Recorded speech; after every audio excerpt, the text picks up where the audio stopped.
జమ్మూ కాశ్మీర్లోని పహల్గాంలో పర్యాటకులపై జరిగిన ఉగ్రవాదుల దాడిని నిరసిస్తూ విశాఖపట్నం భీమా జ్యువెలర్స్ ఆధ్వర్యంలో నగరంలో భారీ ర్యాలీని నిర్వహించారు. ఆసిలమెట్ట షోరూం నుంచి ఆర్టీసీ కాంప్లెక్స్ మీదుగా జీవీఎంసీ మేఘాలయ హోటల్ తిరిగి భీమా జ్యువెలర్స్ వరకు కొవ్వొత్తులతో శాంతియుత ప్రదర్శన చేశారు. ప్లకార్డుల ప్రదర్శిస్తూ మృతుల ఆత్మశాంతి కోరుతూ ఉగ్రవాదానికి వ్యతిరేకంగా పెద్ద ఎత్తున నినాదాలు చేశారు. ముందుగా Visakhapatnam Bhima jewellery showroom brand manager Ramji మృతుల చిత్రపటాలకు పూలమాలతో నివాళులర్పించారు.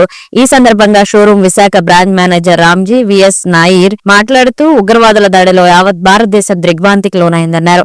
మృతుల కుటుంబాలకు సంఘీభావం తెలిపి ఉగ్రవాదాన్ని ప్రతి ఒక్కరూ ఖండించారని పిలుపునిచ్చారు. పహల్గాం దాడిని తీవ్రంగా ఖండిస్తూ ఇటువంటి దాడులు జరగకుండా కేంద్ర ప్రభుత్వం ఉగ్రవాదులపై కఠిన చర్యలు తీసుకోవాలని విజ్ఞప్తి చేశారు. శాంతియుత ప్రదర్శనలో షోరూం ఉద్యోగులు సిబ్బంది పెద్ద ఎత్తున పాల్గొన్నారు.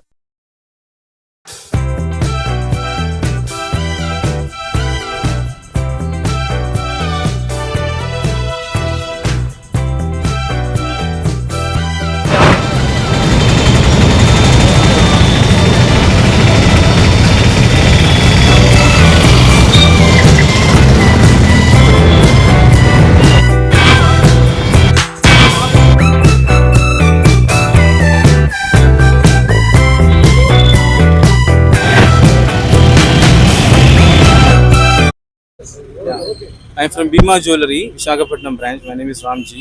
ఓకే, మేమందరం భీమా జ్యువెలరీ ప్రతినిధులు. మేమందరం ఈరోజు ఇక్కడ ఎందుకున్నాం అంటే, మొన్న ఉగ్రదాడి జరిగింది కదా కాశ్మీర్ పహల్గాం దాంట్లోని విహారయాత్రకు వెళ్ళిన వాళ్ళు దాంట్లోని 26 మంది చనిపోయారు అమాయకులు. వాళ్ళ కోసం, వాళ్ళ ఆత్మశాంతి కోసం మేము ఇక్కడ ఉంటున్నాం. వాళ్ళ ఆత్మ ఎక్కడైనా శాంతిగా ఉండాలని చెప్పి మేము వాళ్ళకి ప్రే చేస్తున్నాం. ఇలాంటి సంఘటనలు ఇంకెప్పుడు జరగకూడదని చెప్పి మేము కూడా కోరుకుంటున్నాం. ఎందుకంటే మానవతా దృక్పథంతోనే మానవత్వంతోనే మనం అందరం బయటపడాలి తప్ప మతాల కోసం, ఈ గొడవల కోసం, వీటి కోసం మనం ఉండకూడదు. ఎందుకంటే మనుషులందరూ ఒకటే. ఆ తరపు నుంచి భీమా జ్యువెలరీ విశాఖపట్నం తరపు నుంచి మేము వాళ్ళ ఆత్మ ఎప్పుడైనా ఎక్కడున్నా సరే, ఎలాగున్నా సరే శాంతి కోరాలని చెప్పి మేము ప్రార్థిస్తున్నాం. Thank you.